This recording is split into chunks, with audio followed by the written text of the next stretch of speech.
Okay, so we've looked at infantry and how they move, shoot, and attack each other. Yep. But one of the coolest features of Warhammer 40k, probably more so than a lot of the other games out there, is the sheer range of vehicles, tanks, skimmers, walkers that it has available to the armies. Yep. In our setup here, we have your three most common classic type of vehicles. You have your walker, you have your skimmer that sort of floats, hovers above the ground. You've probably seen a lot of sci-fi movies. And you have your bog standard tracked tanked vehicle. Could have wheels, but generally most of them are all tracked. Okay, so tank, skimmer, walker. Yeah. There are other types though. There are flyers as well. Yeah, so there's flyers and super heavy vehicles and all sorts of things. So you'll explore all that. You'll explore all that. But these are the basics. These are the ones that you're going to see. We maybe even expect you to get one of these in your little starter box set. Yes. Wait. Well, it's always cool to get a dreadnought. Yes. So, how do they move, Darrell? Can you explain to us how they move? A dreadnought, just the tiniest little bit of background I know, is a Marine who's been injured and he gets put inside basically a big walking machine. A sarcophagus. Yes, a sarcophagus. Like of death. Like Alien and Ripley in their big walking machine. That's basically what it is. There's a Marine inside there, and he's a walker, and he just moves like somebody. When you say there's a Marine in there, the reality is there's probably only part of a Marine in there. The thinking bit, the rest of him's been blown off in battle. He's been entombed and they can live for thousands of years, or hundreds of years anyway. Bjorn the Fell-Handed is in one of these, and he's meant to be the oldest space Marine alive. And it's a sarcophagus of death, and there's a kind of a struggle between the Marine and the machine for almost like an insanity sets in, and they're fearsome warriors. Yes, they're Love a big dreadnoughts. armored warrior with huge big weapons that can fight, shoot, and basically they are a walker. They just walk like 6 inches like a regular guy. They can walk, they can run, they can assault, they can fight in the combat. But walkers are all great. They're good doing what they do, and that's the basics of your walker. He moves like a normal Marine. Well, in that case, then, how does a walker differ from a Marine? They both walk. Yes. They both shoot. They both assault. Walkers can move, fire heavy weapons. Walkers have dreadnought close combat weapons that eat vehicles basically for lunch. A Marine's a lot lighter guy. A walker has armor. No, not armor as in a Space Marine has an armor, but armor more like a vehicle would have armor. It has armor and it has hull points that we will get onto, but a walker is basically a vehicle rather than a human being with armor on them. Well, how does a tank move? A tank then. Your regular tank can move 6 inches or 12. It affects its shooting how far it moves, but basically your tank can rotate as much as it wants. If it just rotates on the spot to face another direction, it doesn't count as having moved. Okay, so it can rotate for free. But it can only rotate during the movement phase. Yes. If you forgot come the shooting phase, then you forgot. Okay. And then but the turret can rotate. On page 72, I believe it is, of your book, it shows you vehicles like this, and it shows you once we get into shooting, the sort of lines of sight that a vehicle has from the different weapons mounted. But to actually move a tank type vehicle, generally you'll move it 6 inches, and you just measure from the front to the front 6 or even 12 inches. You could go another 6 down the street here. But say that tank has moved to there, Darrell. It's moved at 6 inches. I'm finished my movement phase. I'm into the shooting phase. Can that tank shoot behind it? No, but at the end of your movement, you can rotate as many times as you want for free. So you could move down there and you would move. The only other thing with tanks is if you move into what's classed as difficult or dangerous terrain, say I tried to drive through this wall, I would have to take a test. So I'd drive up to the wall, and I'd roll my D6, and I killed a guy. But anything bar 1, and he's fine, he hasn't got bogged down. So basically tanks are very straightforward. You can buy things that improve your chances of driving through a wall. And what happens if I roll a 1? He's immobilized, he's stuck there, he's broke down, he still works perfectly fine, all his guns work, but he would have been stuck here facing this direction. For the rest of the game? For the rest of the game, unless there is some ways you can fix vehicles, but it's very hard and it never happens. Okay, okay. So what about a skimmer then, Darrell? How does a skimmer work? The skimmers, this is actually a fast skimmer. Skimmers work by they float. So this skimmer here would float over this wall and go to the other side. So he wouldn't have to take that dangerous terrain test there? So. Not unless he finished his move or started his move in the dangerous terrain or difficult terrain. He would just fly over and fly over the wall. He can fly over friends and enemies as well. So he could fly over these guys, yeah. He could fly over that. Okay. Is there a height? Could he fly over that? Yes, basically. He can fly. He flies over anything that gets in his way. He's a fast skimmer. His advantage with being a fast skimmer, when we get on to the shooting, is he can move further and fire more weapons. The one other move fast skimmers can do is normal vehicles are restricted to a 12-inch move.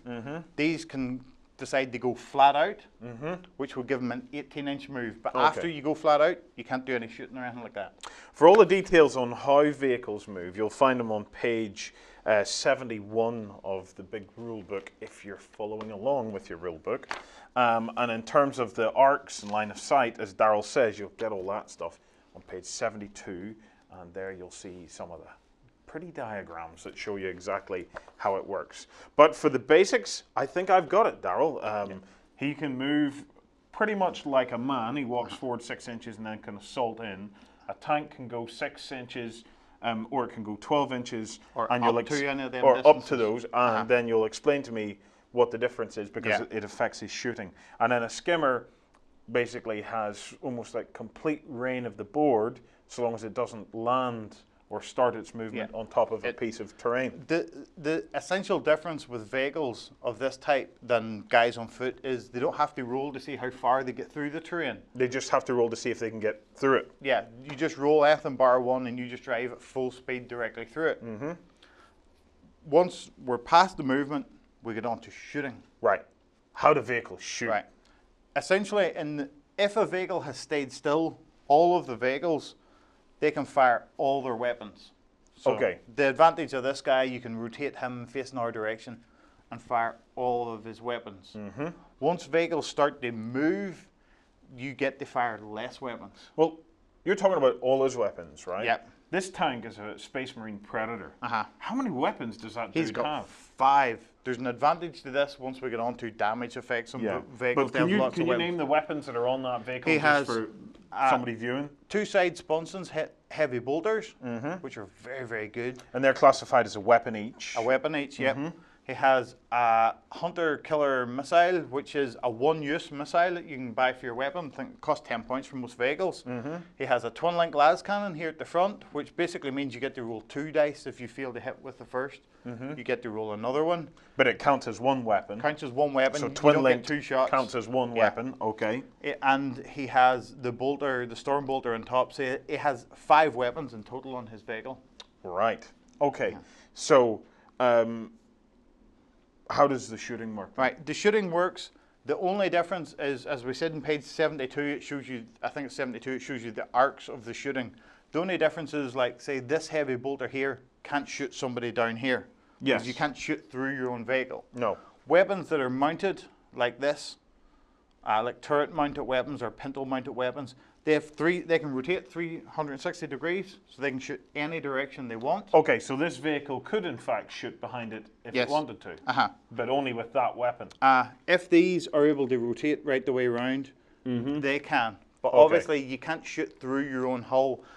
Some of the weapons have, even the side sponson weapons, as these are called side sponsons, some of them only have like 45 degrees forward, if you know what I mean, in a triangle. Some of them have the entire, slightly over 180 at the side. But it'll tell you that in the codex for that vehicle. The likes of these weapons are mounted facing forward, so they wouldn't be able to fire. They have like full arc forward at a right angle from where the weapon comes from, but they wouldn't be able to shoot behind them or anything like that there. Okay, so whereas previously I had said to Darrell, could I move him there and then have him shoot behind him? If his weapons were all front facing, then he couldn't. No. But the fact that that particular weapon there is on a turret means that that in fact can shoot behind. Okay.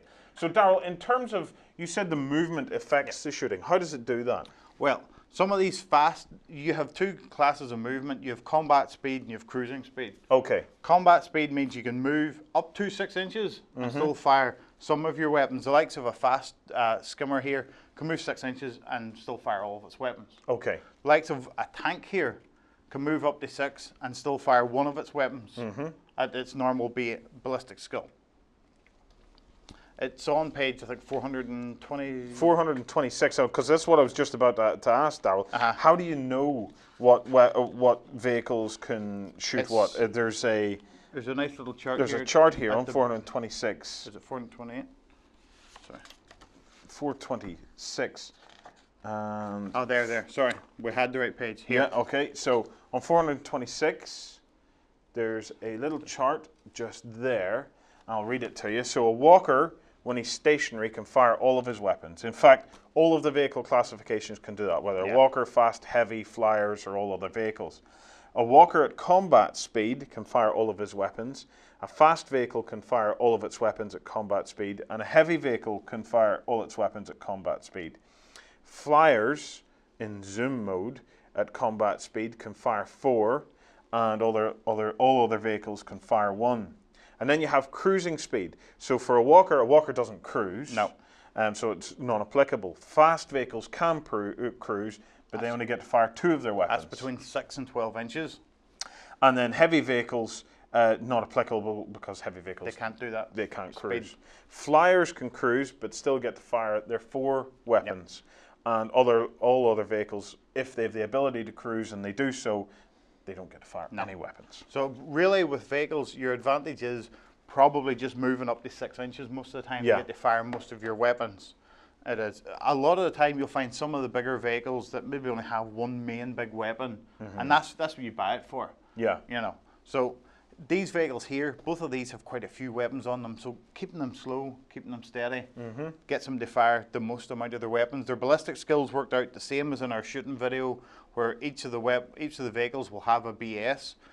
For Marines, it's generally ballistic skill 4, so they hit everybody on 3. Some of the other vehicles across the 40k universe have better and worse ballistic skills. So shooting with a vehicle is exactly the same as just shooting with a normal infantry except guy. you measure your line of sight. Previously we showed it's from the guy's head. Here it's from where the weapon is mounted is your line of sight for the weapon. Okay, so if you're getting down to try and see if a weapon can fire at something, you have to get down and watch from the weapon's point of view. Generally, if you're measuring range, Darrell, it's generally from the end of the barrel of the weapon. Okay, okay. So we know how they move.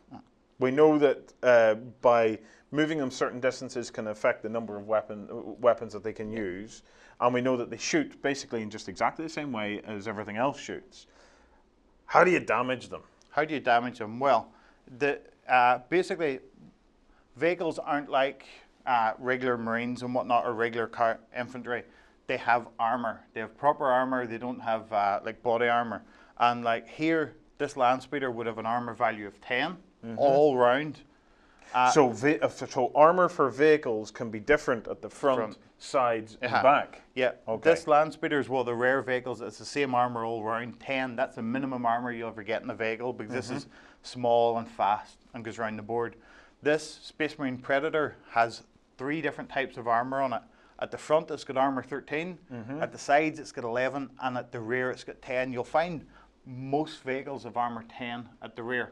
Yeah, and that's a pretty realistic thing, because most military vehicles are up armored at the front. Yeah, exactly. Where they're likely to take the bulk of the attack from. So once it actually comes to fighting or shooting the vehicle, basically you take your weapon strength. Say we have a melta-gun here, it's got strength 8, it's just its standard strength. So a Chaos Space Marine with a melta-gun. He has strength 8, and this is armor 13 at the front. Okay. So if he was just firing a normal shot at it, he would have to roll his D6 after he'd rolled the hit and get a 5. That takes him up to 13, which is the perfect score for our video. That means he does a glancing hit on the vehicle. He hits it, but he doesn't hit it well. So you take your weapon strength, you roll 1d6, and you add that to your weapon strength, and if you equal the armor of the vehicle, you get a glancing hit. Yep. If you exceed the armor of the vehicle, you get a penetrating hit. You get a penetrating hit. Okay. In this situation, glancing hits are very easy to work out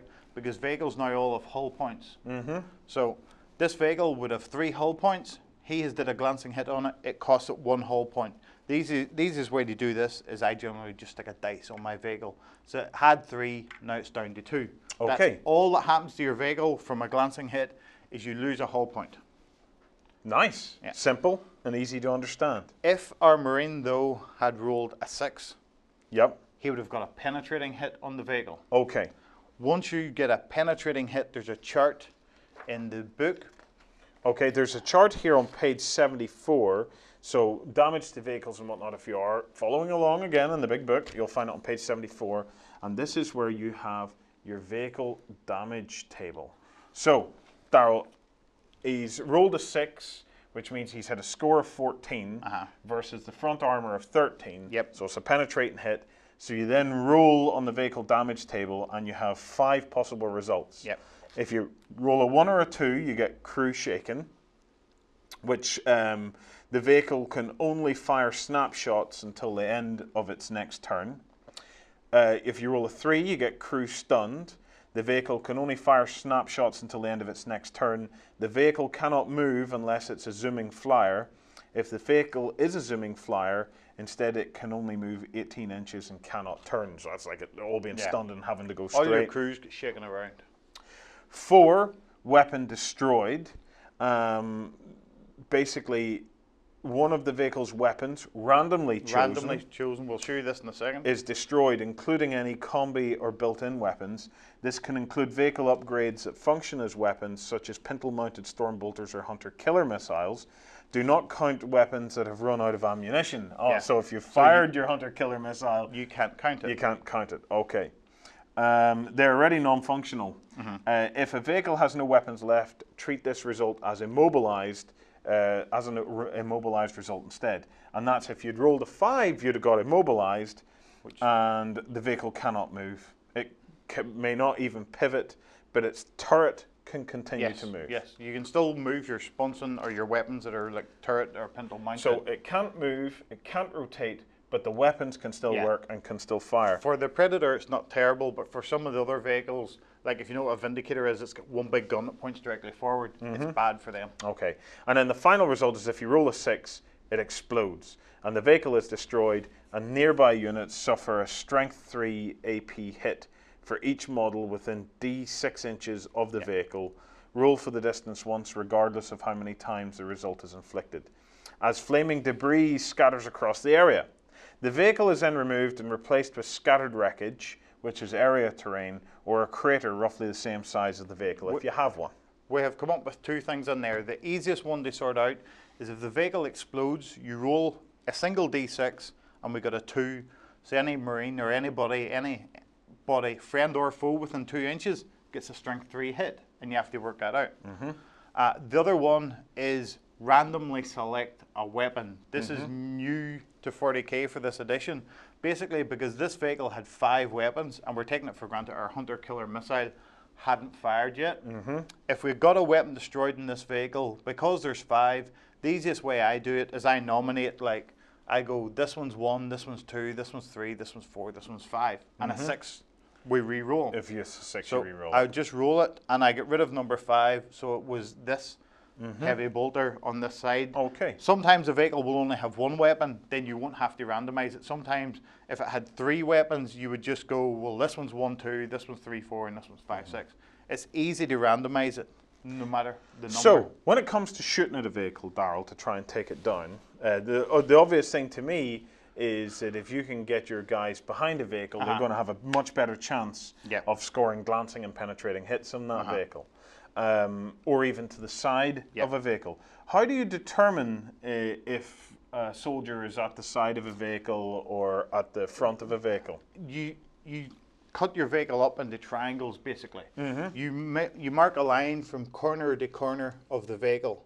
Yep. And if the person lies within this arc, you know, and there, it shows all these guys are on the front. So in this instance, all of those guys are on the front, but if some of these guys were here, for example, the majority would rule. But if you could get the majority onto the side, then you'd be fine. Okay, so if the majority of the unit is on the front, then the whole unit is considered on the front. So it's a majority rules. Okay, guys. Right. That's shooting at a vehicle, but surely we can get up close and actually assault a vehicle. Vehicles do not like getting assaulted. Basically, to assault a vehicle is the same as assaulting anybody else. Our Chaos Marines here would roll 2d6 and see how far they got. They get 9 inches, so it's the same rules. You move nearest to nearest, and you move everybody in. This, you know, is probably your best way to take out a vehicle. At this point, once you've actually assaulted the vehicle, you have to work out what score you need to hit the vehicle. Vehicles have weapon skills. Either weapon skill 0, which means you get hit automatically, or weapon skill 1, which means I have to roll to hit you. Generally, a weapon skill 1 will mean you hit the person on a 3, because there's very few guys out there with weapon skill 1. So, how do you know when it's 0 and when it's 1? The basic easiest thing is it's 0 if it hasn't moved, or if you have just immobilized it. Okay. Is pivoting the vehicle on the spot doesn't count as moving? It doesn't count as a move. So if my opponent has pivoted it but hasn't actually declared a movement of it, then it would be 0, weapon skill 0, which means I'd hit it automatically. Generally, the easiest way to watch this is if you had pivoted that, but then you'd fired all your weapons, you couldn't then claim, I moved, because you'd fired all your weapons. So if we take it, even if this vehicle had moved, my Chaos Marines would be hitting it on a roll of a 3+ for each guy. Okay, yeah. The next thing you have to work out... And because these guys are all within 2 inches of a Marine that's in actual base contact with it, everybody in that group gets to fight. Everybody gets to fight. Now, the one thing we should cover here is you always hit a vehicle in close combat on rear armor. You always hit a regular vehicle. Even if you're attacking, even if you're attacking the front, you take the rear armor then. Because you have the advantage of being able to look, like maybe even fire shots in through the vents and stuff like that. Whatnot, or you know, Molotov cocktails and air vents and things. You have the advantage. So once you get into base contact, you're hitting that rear armor. Okay. Then the next thing, the same as in normal combat, you have to work out your initiative phase. Because still, even though you maybe all have the exact same type of attack, the guys with the highest initiative still go first. This is good for you because ideally you don't want to run into this and make it explode. No. Because if it explodes, it's exploding in your face. Yeah. So here are Chaos Lord. Depending on what weapon he has, he might only have a grenade or a melta bomb that are very much anti-vehicle things. He might have a power fist or something that doubles his strength. But you work out he would be the highest initiative if he didn't have anything that reduced him down to initiative 1. Okay. If he had the roll to hit the vehicle, he'd roll his 3+. He just about got a 3. And if he had the ubiquitous sort of Marine type weapon, a crack grenade, he would be on strength 6, and he would have to roll his dice exactly the same as shooting, and he'd get a 4. And that would take him to a 10, which would be a glancing on hit. the vehicle. And then that would take that vehicle's vehicle would be hull points down to 1. Okay. It took 1 previously from the shooting, now it would be down to 1. Yeah. Because he hasn't wrecked the vehicle, then the rest of the guys, the next initiative group, would all attack the vehicle again. Same thing. They would all roll to hit. What do we have? 1, 2, 3, 4, 5, 6 Marines there. And again, if we say you moved your vehicle, you would all roll to hit. We got 4 hits. Yep. And again, you just roll your dice at this point to see if you managed it. And at this point, 3. We have got another glancing, which would automatically wreck the vehicle, but you have penetrated it. So you're going to have to roll these dice and hope not to get a 6 and try not to cause your vehicle to explode on us. Okay, so even though I've already wrecked it, it may still explode. Okay, so and of course I got a 5 and of course a 6. At this point, you really want to roll a 1 so that only the guys in base contact with it get hit with the explosion. No. 3 inches, so everybody's going to get hit with the explosion. Everybody gets hit at strength 3. We'll just run this through. Everybody gets hit at strength 3, so you have 7 guys at strength 3. So I would need 5s to win you, because you're toughness 4. Okay. And I got 3, 4 on you. That's good. At this point. Okay, so these 4 guys then have to take their saves. Yeah. And they all have a what, 3-up save? 3-up save, we'll just count them. I killed 4 of your Marines. Can you believe that? 4-1. That's not even a camera trick. No, so no. 4 of my Marines die. 4 of your Marines. And is it the guys closest to it that die again, first? it would be the guys closest to it. So really, your Chaos Lord would have taken a wound here. Yeah. But we were just counting the regular Marines, so we'll just remove 4 of your Marines. Yeah. That worked for you, as in you got rid of the vehicle. But it was painful. There was a cost involved. Yeah. Yeah. That's the thing. That's why you really want to just glance it to death and not cause it to explode, because it was destroyed. Well, it kind of makes my next question a bit redundant, because I was going to say, can a vehicle hit back, knowing full well a vehicle can't hit back, but in a way it kind of can hit back if you get it to explode in your face. Basically, no, a regular vehicle like these can't hit back. It's only like your walking dreadnoughts that get to hit back. But the answer is no, but really we have to say the answer is yes. It can hit back, but it hits back the way you don't want it to hit back. Your own vehicle has just exploded in your face. The other question is, as we've seen with the infantry guys, that whenever they get reduced by 25% or more in shooting, or they lose a combat, they have to take a morale check to see whether they're going to run away or not. Do vehicles have to do anything with morale? No, vehicles have no morale of any sort to take. And that includes dreadnoughts and walkers and things? No, they're all considered, vehicles are just like fearless. I'm inside my little tank and I've spent all day polishing. I don't care if you shoot at me, I don't care if you beat me in the combat. Okay. Even if, at this combat, say we'd won that by 1 or 2 and it was still alive, the vehicle doesn't care, it just stays there. So, in terms of, I would imagine that combat against that skimmer would have been very similar. Very similar. The skimmer has armor 10 all round, so you don't have to worry about hitting that armor 10 in the rear. But it's basically exactly the same. You work out your score that you need to hit the skimmer with. Yeah. Generally 3s or hits automatically, and then you roll your dice. Is the fact that it skims or it's floating make any difference? Does it make it any harder to hit? No. Some vehicles have some things that affect it whenever it is actually hit or penetrated, that increase your scores or decrease your scores depending on which sort of special type weapons you have. But we will get on to covering the special weapons in other videos. So it's effectively just the same for a skimmer. Yep. Right, then my final question then, Darrell, is we've seen how it works for that. What would have been the difference if we'd have been attacking a walker, a dreadnought? Right. You charge the dreadnought as normal. The 2 main differences is the dreadnought is front armor 12, and you always hit the front armor. And the dreadnought has actually got a big weapon that can hit you back. So he can hit back. Okay. The dreadnought would have 3 hull points as well, and a lot of your standard weapons, because the big difference is the armor 12, because a normal Marine is strength 4. So even on a normal roll, he can glance a vehicle in the rear on the 10. Even if you're surrounding this dreadnought, you still hit it on the front. Yeah. You do. So you always attack a dreadnought on the front armor, and that's to kind of simulate the fact that a dreadnought has huge mobility to spin around and fight. Because they're not slow autonomon things, they're fast, aggressive. Yeah, some of them, if you see a Blood Angel dreadnought that's got snippy looking hands, you run away from it. Okay, they're blood claws, aren't they? Yes. And they will rip you to pieces. Yeah, if you don't have something very special, you run away.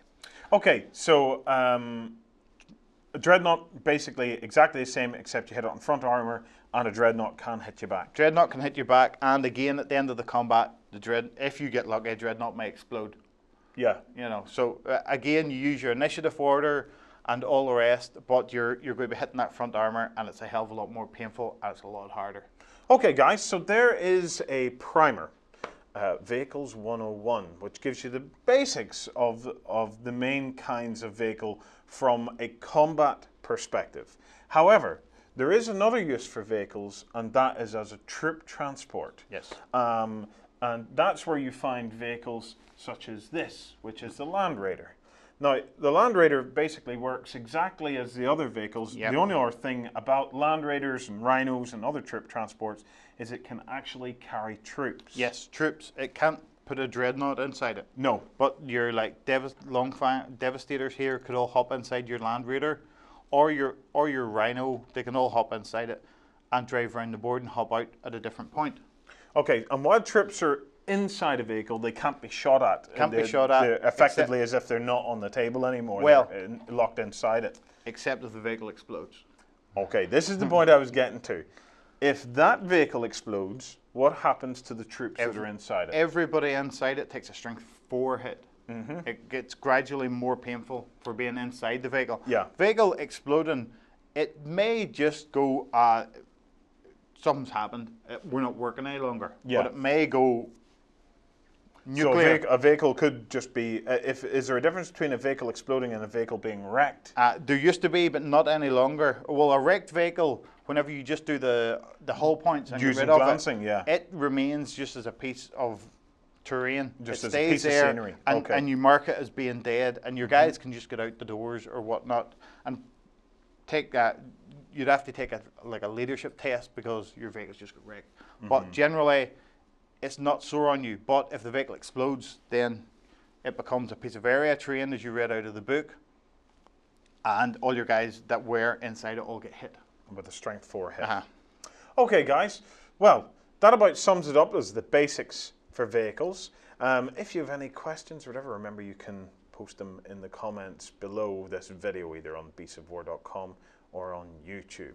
And other than that, stay tuned as we continue to demonstrate the basics of Warhammer 40k 6th edition.